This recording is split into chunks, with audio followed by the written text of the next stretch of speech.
Cuando el Adolfo conoció a Fernanda, eran los dos. Solo los dos. Dos vidas y una gran universidad. La universidad. Tu vida, mi vida, la vida, nuestra vida. Vive la UAT, universidad de verdad. ¿Qué tal? ¿Cómo están? Bienvenidas, bienvenidos. Aquí empieza otro capítulo de Actualidad UAT. Y pongan mucha atención porque hoy vamos a hablar acerca de la ley de donación de órganos. Esto es fresquito, ¿no? Y tenemos a una autoridad en la materia quien nos puede hablar con mucha claridad respecto a este tema. Como siempre es alguien que nuestra producción se encarga de traer, y ustedes bien lo saben, de la Universidad Austral de Chile. Así que de inmediato saludo a la gente que nos ve en Temuco, en Valdivia, en La Unión, Osorno, Puerto Montt, Puerto Varas y Yanquihue. Encantado de invitarles una vez más para que juntos conversemos con nuestro invitado. Cuando digo para que juntos conversemos con él es porque usted que está ahí frente a su pantalla y cuando ve a alguien que está conversando, está sintiendo perfectamente que le hablamos a usted. Y ese es el rol precisamente de la televisión, la imagen y el audio que llega a través de los micrófonos. Le presento inmediatamente al profesor Claudio Flores, decano de la Facultad de Medicina de la Universidad Austral de Chile. ¿Cómo está, Claudio? Gracias por acompañarnos en una nueva oportunidad y bienvenido a Actualidad UAT. Muchas gracias por la invitación. En realidad, agradado de volver de nuevo a este estudio y por un tema que ustedes plantean, digamos, como tan prevalente y tan fresco y que puede causar como cierta polémica, pero que en realidad, si uno lo analiza, no es tanta la polémica. Yo creo que es más el revuelo que ha causado que lo que en sí significa. Hemos hecho, dentro de la estructura de este programa, lo que hacemos con todos los invitados.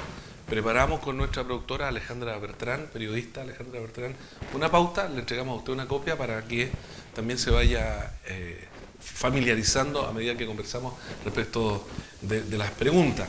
Pero esta ley de donación de órganos, que reitero está fresquita, como se requieren los órganos, una vez que son retirados de un cuerpo para servir a otro, ¿no? Se necesita que vayan también muy fresquitos, suena medio raro, pero así es, y este periodista lo conoce porque he debido seguir algunas veces el órgano desde que sale y hasta que llega a su destino como periodista. Entonces hay todo un tema allí de conservación, ¿no es cierto?, siempre son unos tipo coolers donde llevan los órganos. En fin, este es un tema delicado, doctor Flores, y ha causado polémica en algunos sectores de la población, querámoslo o no, pero así es. ¿Cómo se materializa en la práctica la donación, o la ley más bien de donación de órganos? Lo que pasa es que en la nueva ley de donación de órganos se parte de un concepto que en el fondo, una vez que fallece alguien, se considera como todos como presuntos donantes. La ley del 2009 decía de que yo decía si era donante o no era donante cuando, por ejemplo, sacaba la licencia de conducir, o cuando saco el carné o el pasaporte. Y eso actualmente, con la nueva ley, dice todos somos donantes, a menos que expresemos la no donación estando en vida. ¿Pero eso es tan así? ¿En la práctica va a ocurrir? A ver, cuando salió esto de la polémica y que había discriminación en el sentido de que si yo no quiero ser donante tengo que ir a una notaría, aparece como un poco discriminatorio para aquellos que no pueden pagar la notaría, para aquellos que no quieren ir a la notaría, para aquellos que en realidad dicen yo no quiero ser donante por el sencilla razón de no ser donante. Y por lo tanto, a pesar de que la ley considera a las personas como presuntos donantes en el momento que están en muerte cerebral, siempre existe la conversación con la familia y la solicitud de órganos a la familia. Por lo tanto, la decisión familiar es incluso más importante que lo que eventualmente podría decir eventualmente la ley. Es tan así que la ley en España, que también se basa, de hecho la ley chilena se basa mucho en la ley española, en el sentido de que ahí el presunto donante sigue siendo, es la base, digamos, de la donación, también existe la negativa familiar. Ahora, ¿qué es lo importante? Lo importante en esto es que cuando uno conversa en familia, converse la voluntad de donar o de no donar. y por lo tanto la voluntad es la que siempre se mantiene. Si la persona expresa en vida, yo quiero ser donante, la familia debería respetar eso. Y eso es lo que, incluso más allá de que si se niega o no se niega la donación en una notaría. Bueno, ya nos quedó claro. De hecho, me acabo de dar cuenta que la tercera pregunta que teníamos está directamente relacionada con la primera. Pero me nace otra pregunta que no está en la pauta. ¿Cuál sería entonces la diferencia entre la ley anterior y esta? Lo que pasa es que muchas veces se tienen donantes con muerte cerebral que no necesariamente tienen familiares ni directos ni cercanos, ni siquiera amistades. Y por lo tanto, la ley dice, si no tengo a quién preguntarle, yo podría obtener los órganos certificando claramente el diagnóstico de muerte cerebral. Eso lo considera la de ahora, entonces. Exactamente. Antes no se podía. Antes no se podía. Porque Ya, o sea, sería como el único cambio. A menos que el juez pudiese decir, sabe que eventualmente sí puede ser donante. Pero es una situación que no estaba bien definida ni aclarada. Claro, porque además para ser donante se requiere que una vez que... Porque aquí hay personas que pueden ser presuntos donantes cuando tienen alguna muerte cerebral y están todavía vivos a través de aparatos mecánicos, por ejemplo, ¿no? Pero, y el que muere de un rato para otro y que también puede ser donante, ahí se perdía el tema incluso con el juez. A ver, lo que pasa es que ahí hay una cosa que es muy importante aclarar. La muerte encefálica es muerte. O sea, la persona que está en muerte encefálica se murió. No hay que esperar que se muera. Lo que uno dice es que el cerebro es lo fundamental para el control global del cuerpo. Okay. Por lo tanto, si se muere el cerebro, se murió el cuerpo, a pesar de que el corazón puede seguir latiendo, y a pesar de que los riñones pueden seguir funcionando, y a pesar de que el hígado puede seguir funcionando. Pero pierden la independencia, o sea, pierden la dependencia del cuerpo. Cada uno hace lo que le corresponde. Es tan así que mantener a un donante en muerte cerebral, mantenerlo en el fondo para que los órganos puedan ser procurados para una donación, es mucho más difícil que mantener a una persona que está viva y que está grave, porque de alguna manera el cuerpo sigue, en el caso de los vivos, sigue mancomunado a un solo centro, de alguna manera, que es el cerebro. Pero cuando hay muerte cerebral eso se pierde y por lo tanto pasan a ser órganos independientes. Y, a ver, clarifiquémoslo un poquito más.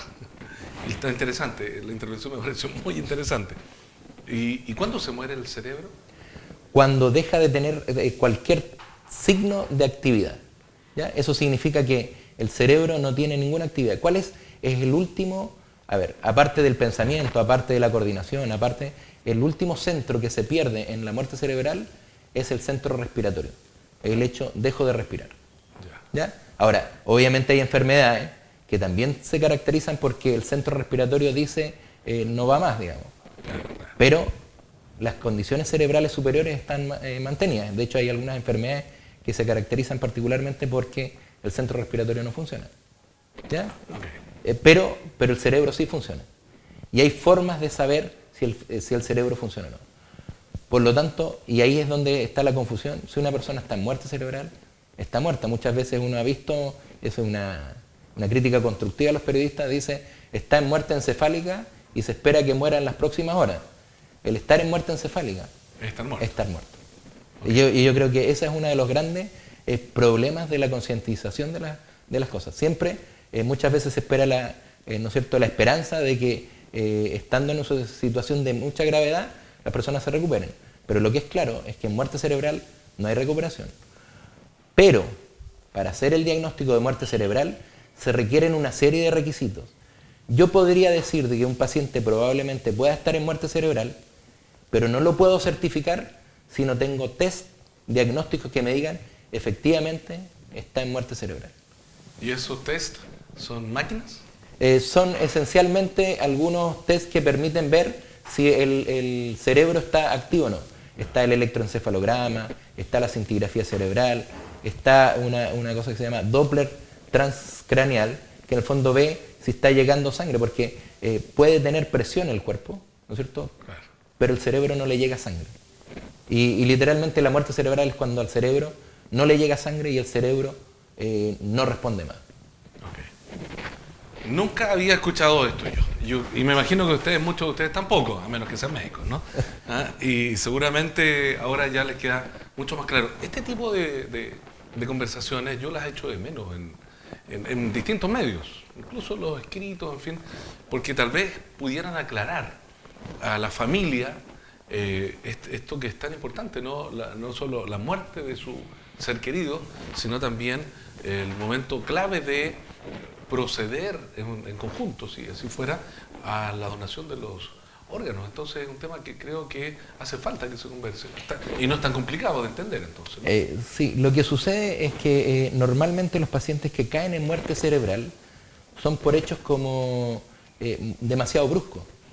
Voy al hecho un accidente de cualquier tipo o una hemorragia cerebral por una malformación, son cosas, y particularmente son en general gente sana.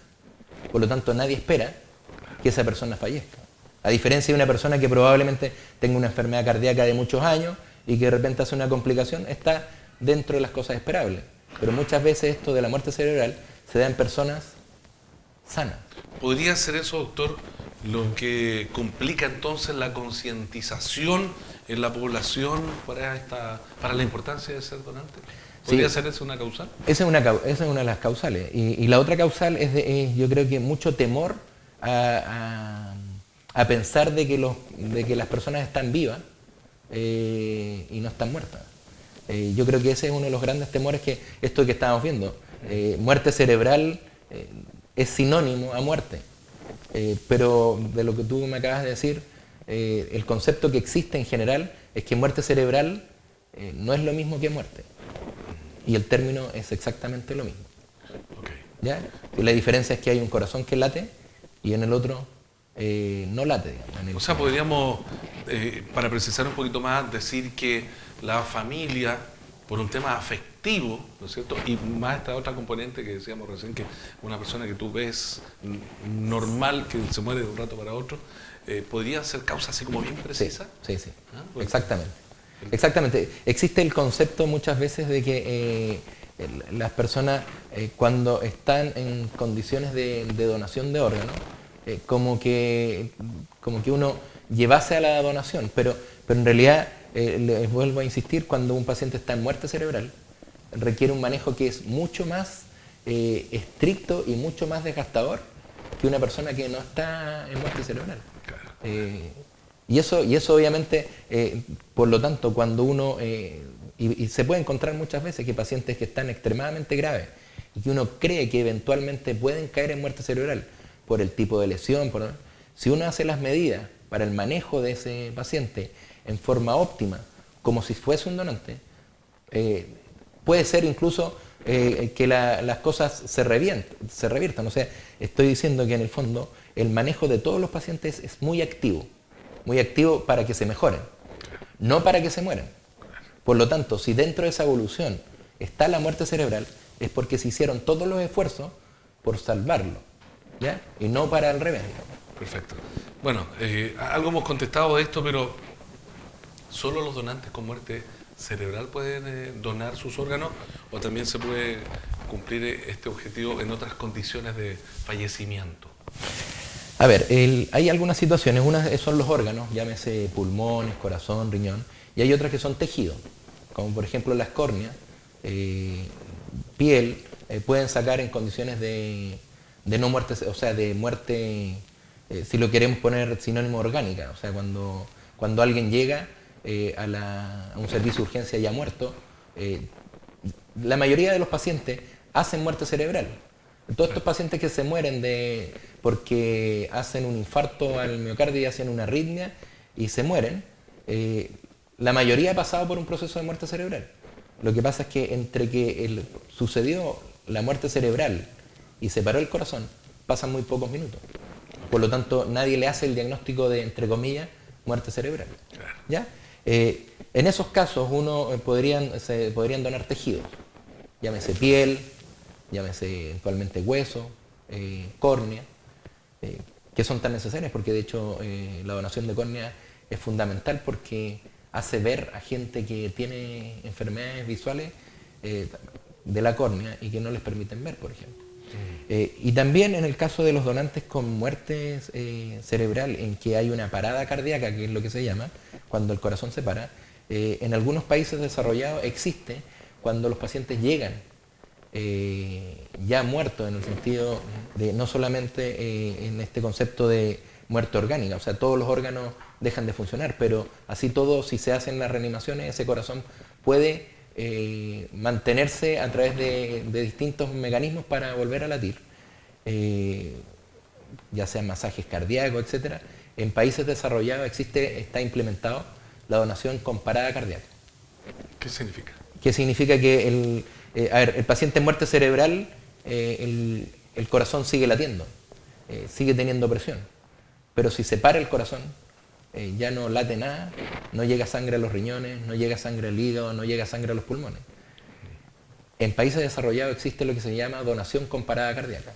O sea, el paciente está en muerte cerebral y se paró el corazón.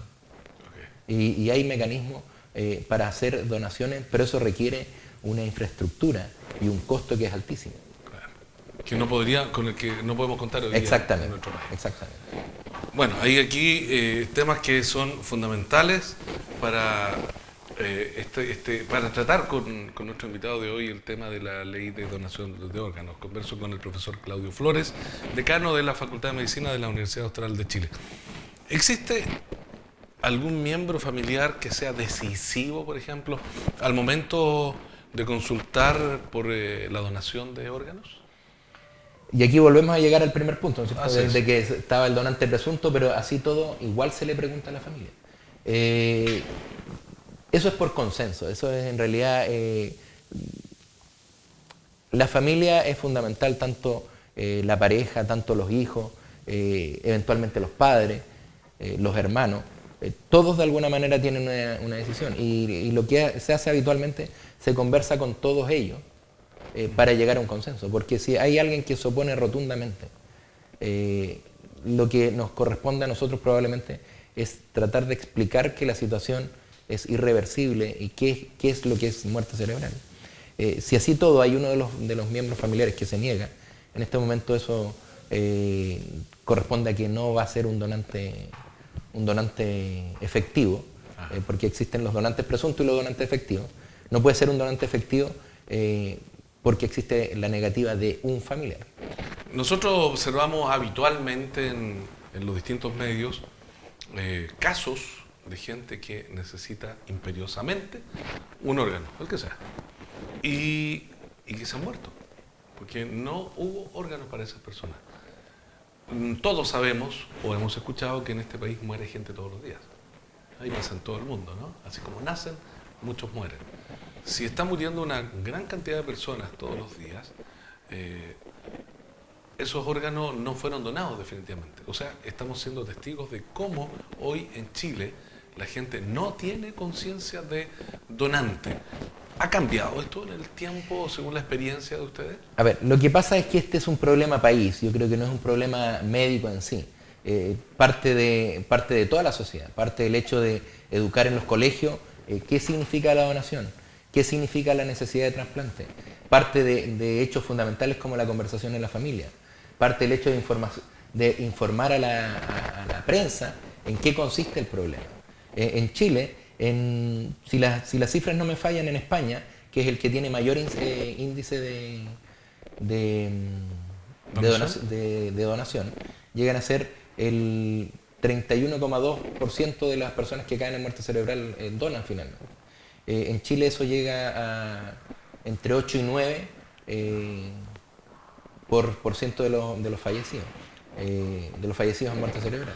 Y eso es muy bajo, y eso claramente hay que irlo superando. Y esto parte por tener una claridad, primero en el diagnóstico, segundo en qué es lo que se hace con ellos, y tercero en cómo se asignan los órganos. Los órganos no es que se nos ocurra a nosotros para quién corresponden, sino que existen ciertos criterios. No se me adelante todavía, quiero que terminemos con eso. Escucho las estadísticas y me doy cuenta que en Europa, en España representará tal vez algún porcentaje de lo que pasa en Europa, ¿no? Nos enfrenta a una situación de baja donación. Y si la comparamos con Chile, bajísima en este país. A mí no me calza, y creo que a muchos de los que están mirando también, porque cuando conversamos entre grupos de amigos, de conocidos, de colegas, en fin, nos damos cuenta que todos hemos dicho perdón, no todos, un alto número, que quiere donar órganos, que quiere donar sus órganos. Entonces, claro, se atiende perfectamente el tema afectivo. No hay respeto por lo que el fallecido dijo en vida. Yo creo que ahí hay un tema es un tema que va más allá de la conciencia incluso, ¿no? Como valórico. Claro, ¿cuántas veces hemos escuchado? Mi viejo al morir me pidió que lo cremara y que lanzara sus cenizas al río. Y ese deseo sí se cumple. Correcto. Claro, pero hay muchos que dicen, yo quiero donar mis órganos. Y eso no se cumple. Ustedes desde el punto de vista médico, ¿cómo lo observan? Porque no cuadra una cosa con la otra. A ver, lo que yo diría, y de la experiencia que nosotros tenemos, es que el tema no se conversa. Yo diría que el gran punto es no se conversa. Y dentro de las personas que sí conversan el tema, obviamente existen la parte en que sí donarían y que no donarían. Y probablemente el alto porcentaje sí donarían. De hecho, eso es una de las cosas más importantes al momento de la decisión familiar. Porque si la familia tiene claro que la persona donante en vida manifestó que era un donante, la decisión familiar es mucho más fácil. En cambio, cuando nunca se conversó esto, tienen la duda razonable de qué habría pensado cuando estaba vivo, si donaba o no donaba. Por lo tanto, es un tema de conversación familiar que debe ser muy puesto en la mesa para tomar una decisión que sea de alguna manera tranquilizadora para las personas. Lo que sí la experiencia dice es que como todas estas muertes son muy traumáticas, porque tienen que darse características, no todas las personas se mueren en muerte cerebral de las características que estamos diciendo, digamos, de una persona que sigue latiendo ese corazón por más tiempo que lo que se murió la persona. La experiencia dice que por más traumático que sea, lo que sí viene es que en la etapa después del fallecimiento del fallecimiento de la persona, ¿no es cierto? La etapa después, el hecho de que hayan sido donantes es un alivio para la familia, porque inicialmente es una negación a la muerte. Y yo creo que la sociedad es una negación a la muerte. O sea, ya la muerte de cualquier persona, por más años que tenga, no está dentro de nuestra concepción que la gente se tenga que morir. Y por lo tanto, la primera impresión es que no, mi familiar se va a salvar, por más que uno le certifique que está en muerte cerebral.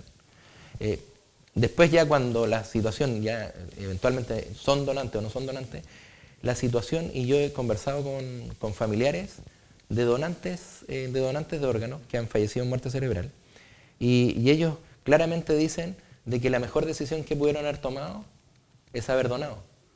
Porque obviamente después viene todo esto del alma de las personas que ayudaron a otros, este fin altruista que les permite vivir a otras personas. Y eso obviamente no se analiza en el momento. Requiere tiempo para poderlo sopesar. Doctor, yo voy a apuntar algo aquí para que cerremos, pero no vamos a cerrar ahora. Mientras yo apunto, cuéntenos qué pasa cuando una persona dona sus órganos. Hay un procedimiento que nos gustaría conocer. A ver, una vez que el paciente está muerto y se procede a la donación de órganos, es un procedimiento quirúrgico que se hace en un pabellón quirúrgico, que se hace con anestesista, que se hace con una máquina de anestesia. No se da anestesia, sino que lo que se hace, se da más bien oxígeno y otras cosas, porque si se está muerto no hay dolor. Y se procede a la extracción por un equipo que está capacitado para la extracción de órganos, porque no es llegar y decir, saquemos los órganos ahora, cuando lo que se requiere es un equipo quirúrgico. En Valdivia existen equipos quirúrgicos para procura de órganos, pero en el caso de hígado, corazón y pulmón, se requiere que venga un equipo especializado de Santiago o en este caso de Valparaíso también, de Viña Valparaíso, para la procura de esos órganos, porque requieren técnicas quirúrgicas muy, muy complejas. es más complejo que una cirugía tradicional, digamos. Y después de eso, A ver, una vez que de ahí se extraen los órganos, lo que se hasta hace, que llegue al paciente que lo necesita. correcto, lo que se hace en el fondo es, con los órganos, es lo que tú dices, los famosos coolers, ¿no es cierto?, en que se va esto refrigerado, porque la refrigeración hace de que ese órgano dure más que si va en condiciones naturales, o sea, o a temperatura ambiente. Lo que se hace es, se asigna el órgano a la persona que lo necesita. ¿Y cómo es eso? Depende de los órganos.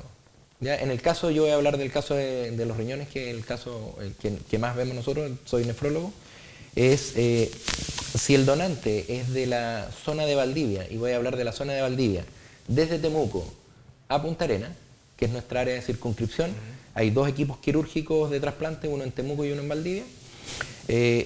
La asignación del órgano, en el caso de los riñones, son 2 riñones, por lo tanto, un órgano es lo que se llama pool casa y el otro órgano se llama pool nacional. El pool casa significa que entran en competencia entre comillas, porque es por antecedentes, es por el tiempo, por ejemplo, por la edad del paciente, por el tipo de enfermedad renal, en el sentido que hay enfermedades renales que requieren un trasplante con urgencia. Se llaman prioridades, de hecho. El tiempo en diálisis, patologías agravantes del problema, hacen de que eso se ponga en un pool y digan, estos son los candidatos. Por otro lado, se hace la tipificación del paciente. ¿Qué significa? Grupo sanguíneo. Y se hace lo que nosotros denominamos HLA, que es en el fondo la identificación. Es como la huella dactilar nuestra de la célula. Que dice, esta célula tiene estas características. Todos los pacientes que están en programa para recibir un órgano, están todos tipificados, tienen toda su huella digital. Por lo tanto, se compara con la huella digital del donante y ahí dicen, este es el más compatible, este es el menos compatible, este hay que descartarlo porque la probabilidad que haga un rechazo es altísima, por lo tanto hay que sacar a ese paciente, y así se van asignando. Y eso está normado, eso de hecho está, digamos, dentro de la ley y los reglamentos. Por lo tanto, hay mucha transparencia en eso. ¿Qué significa hacer casa? Que de Temuco a Punta Arenas, algún paciente de ahí va a salir seleccionado para recibir el órgano procurado. ¿Qué es pool nacional? Significa que el órgano se va al pool nacional y se hace la tipificación en Santiago, o sea, junto con Valdivia, y se asigna a un paciente de todo Chile que sea el más compatible. O sea, doctor, yo lo escucho y me doy cuenta que aquí hay un trabajo súper serio detrás. Súper serio,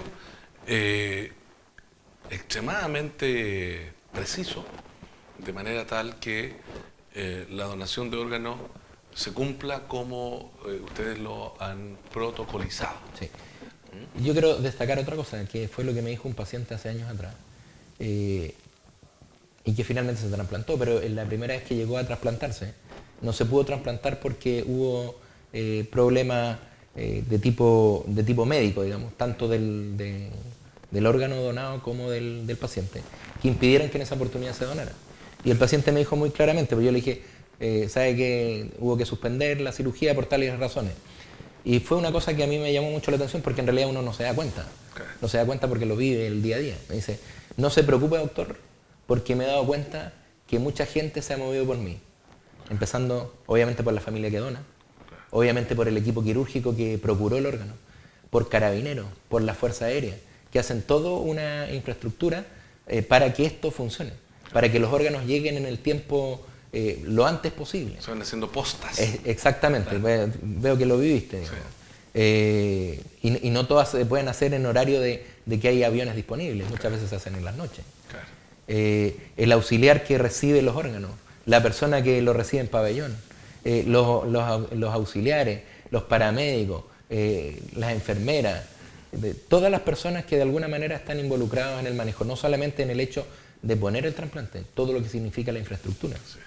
hay una gran cantidad de gente que está detrás de esto. Como periodista, yo ya les comenté hace un rato, me tocó vivir el seguimiento hasta donde se alcanza, porque como bien dice el doctor, salen del hospital, habitualmente lo que me tocó vivir a mí lo llevaban carabineros, Sí. y lo entregaban en un avión que había sido previamente contratado, de estos aviones rápidos, pequeños, que estaban esperando en Pichoy y tenían que volar a distintas partes del país.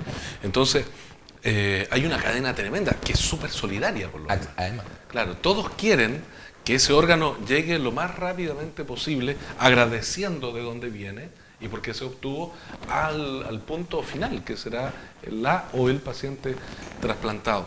Yo creo que estas conversaciones ayudan mucho, porque no es frío el tema de una donación de órganos, al contrario, encierra mucho, como aquí se ha dicho, de solidaridad, de deseo de ayudar, de paz interior, incluso posteriormente, como usted bien lo mencionó, de la familia que donó y sabe que ha hecho un bien. En la tierra se hubiese perdido, hubiese pasado a ser polvo, ¿no? Como bien sabemos.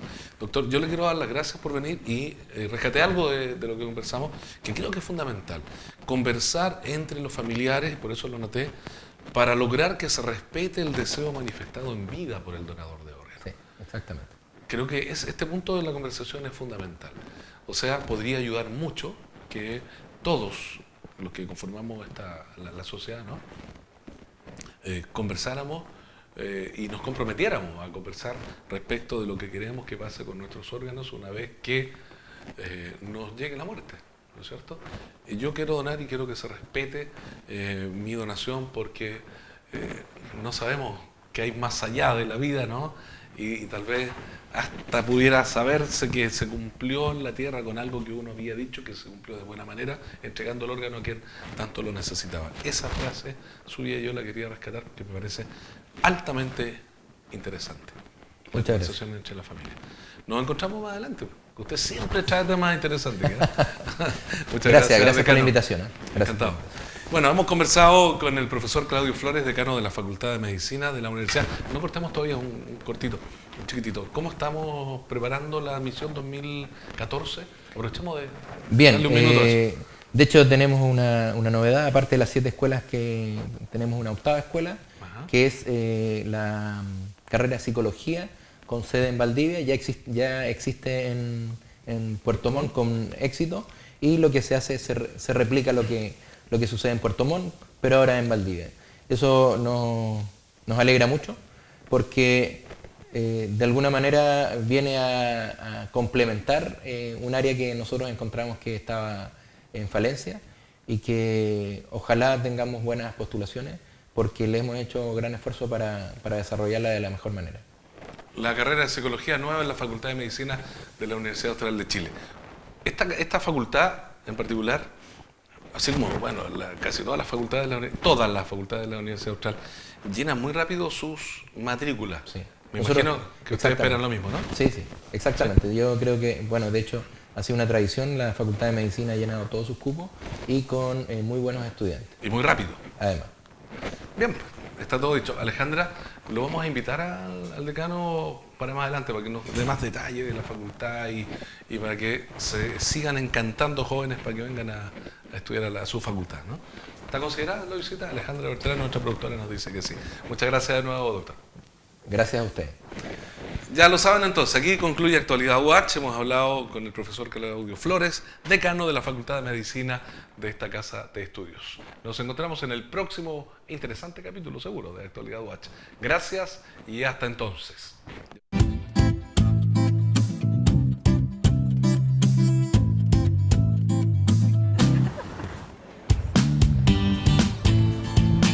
Cuando el Adolfo conoció a Fernanda, eran los dos.